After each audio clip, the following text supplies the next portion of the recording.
Hello, good morning. तर आज होती नाश्त्याला पुरणपोळी. तर पुरणपोळीचा स्वयंपाक ज्या दिवशी असतो ना, त्या दिवशी बाकी सार भात वगैरे सगळं खूप असतं. त्यामुळे पुरणपोळी जास्त खाल्ल्या जात नाही. म्हणून आम्ही पुढचे 2-3 दिवस असं पुरणपोळी नाश्त्याला वगैरे खातो.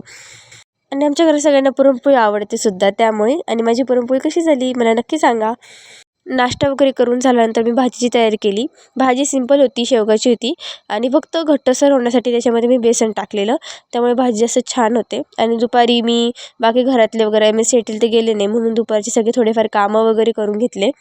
सगळे कामं वगैरे आवरले आणि मी असाइनमेंट लिहायला बसले. कारण इतके दिवसाचे असाइनमेंट दिले आणि 2च दिवस राहिले. आता मला हे कंप्लीट करावेच लागतील. त्यामुळे दुपारभरात अर्धे असाइनमेंट तर कंप्लीट झाले. अर्धे उद्या करेल असं ठरलेलं माझं. आणि दुपारी मी चालले होते आयब्रो करण्यासाठी आणि मम्मीने पाणी सांगितलं. नेहमीप्रमाणे मी पाणी विसरून गेले. तर मी परत गेलेले. त्यानंतर आयब्रो वगैरे केले आणि नंतर घरी यायच्या वेळेस मी कोण आणि भेळ घेतलेली. कोण आरूसाठी, भेळ माझ्यासाठी. आणि जेव्हा पण पप्पा भाजीपाला आणतात ना, तेव्हा त्याच्यामध्ये पुदिना आणतातच. आणि पुदिना ज्या दिवशी येतो ना आमच्या घरी, त्या दिवशी चटणी आणि पुदिन्याचा जो ज्यूस आहे तो आम्ही दोघंच पिऊ. आम्हाला दोघांनाच आवडतं. त्यामुळे आम्ही ते ते बुधवारी ज्या दिवशी बाजार असतो त्या दिवशी फिक्स असतं. नंतर मी संध्याकाळी गेलेले बाहेर.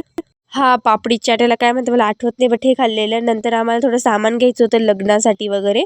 माझे छोटी इयरिंग्स होते आणि ते हरून गेले होते. म्हटलं ते पण घेऊन टाकू. आणि हेअर ॲक्सेसरीज वगैरे लेहेंगावर आता काय घालू, त्यामुळे म्हटलं ॲक्सेसरीज वगैरे घेऊ, असं लावलं तर मी छान दिसेल म्हणून. आणि रात्री घरी आलो. आजसाठी एवढंच. Bye bye.